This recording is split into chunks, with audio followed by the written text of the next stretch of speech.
বিসমিল্লাহির রহমানির রহিম।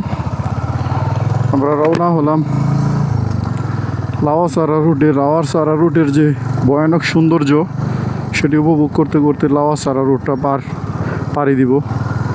কতদিন আসছিলাম, অন্ধকার ছিল, তাই ভিডিও করতে পারি নাই।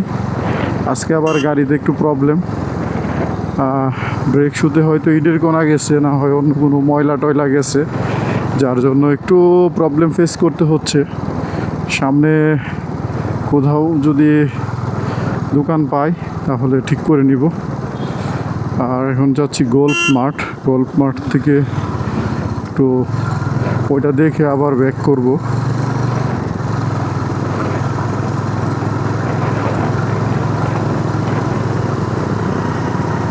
এই জায়গাটা ভয়ানক রকমের সুন্দর, যা ভাষায় প্রকাশ করার মতো না। জাস্ট ভিউটা আপনারা দেখেন কীরকম সুন্দর, এটা ভয়ানক সুন্দর।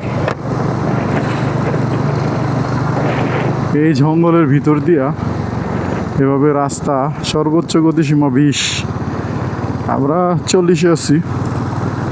40-এ চালানো যা, নর্মালি একটা গাড়ি 40-এ দাঁড়া, এর বেশি মনে হয় না এখানে টানাটানি করা উচিত। সেই বাঁক আর ভয়ানক সৌন্দর্য উপভোগ করতে চাইলে এই রাস্তায় আসতে হবে। পুরা অ্যামাজনের ভিতরে মনে হয় প্রবেশ করছি। Just what a view.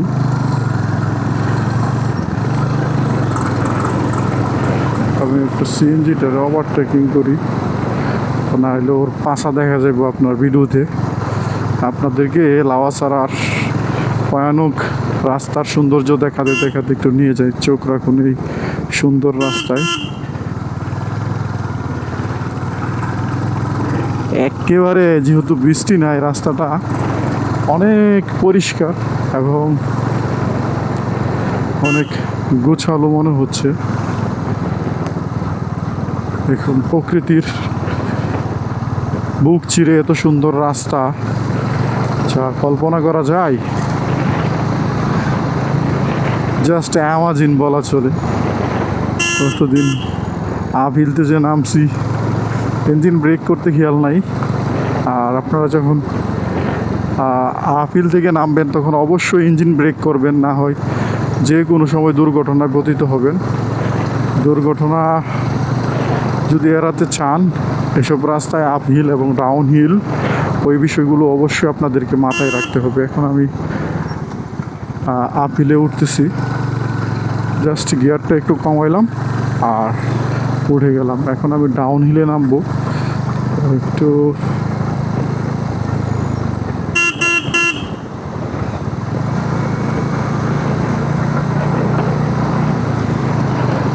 আজকে যেহেতু বৃষ্টি নাই, সেক্ষেত্রে আমরা চলে আসছি লাওয়াসারা থেকে আমাদেরকে সামনে যেতে হবে। সামনে কোথায় জানি গাড়ি লাগে, কিছুই করার নাই, এভাবেই চালাচ্ছি। এখন তো আর এই জায়গায়, এই পাহাড়ের মধ্যে গাড়ি ঠিক করার কোনো মোড নাই, বা মোড থাকলেও আপনার গাড়ি ঠিক করার কোনো ওয়ে নাই। এখানে হয়তো রাস্তা মেরামতের কাজ চলতেছে, রাস্তা হয়তো ওই দিকটাতে ভেঙে যাওয়ার সম্ভাবনা আছে পাহাড়ি ডলে, যার জন্য ওনারা কাজ করতেছে। রাস্তাটা জাস্ট অ্যামাজিন, অন্য কিছু বলার ভাষা নাই। এই রাস্তার সৌন্দর্যটা খালি উপভোগ করা। এই যে পাহাড়ের মধ্য দিয়ে এত সুন্দর রাস্তা, পথ চলছি, এ পথ যেন ক্লান্তির নয়, এ পথ যেন শেষ হবার নয়, এ পথ শুধু উপভোগ করার। এই যে আমি কিন্তু এখন আপহিল থেকে নামতেছি, আমি কিন্তু ইঞ্জিন ব্রেকে নামতেছি। জাস্ট আমার ক্লাসও হাত নাই, ব্রেকও হাত নাই, কি স্মুথলি নেমে গেলাম। তো যদি ক্লাসে হাত দিতাম সেক্ষেত্রে কিন্তু আপনার এই রাস্তায় আপনি টার্নিং সঠিকভাবে কাটতে পারবেন না। এটা হচ্ছে to the point engine brake uphill থেকে নামার সময় অবশ্যই আপনাকে ইঞ্জিন ব্রেক ব্যবহার করতে হবে, তাছাড়া আপনি দুর্ঘটনায় পতিত হবেন। এরকম কণা রাস্তা থেকে আমার গাড়িতে মনে হয় ময়লা গেছে ব্রেক শুতে, ছোট ছোট ময়লা, যার জন্য আওয়াজ হয়, গেরে গেরে করতেছে। যাই হোক, রাওয়াস হওয়ার ভয়ঙ্কর সৌন্দর্য আপনাদেরকে একটু উপভোগ করানোর চেষ্টা করলাম। পাখিটা সামনে গিয়ে দেখি।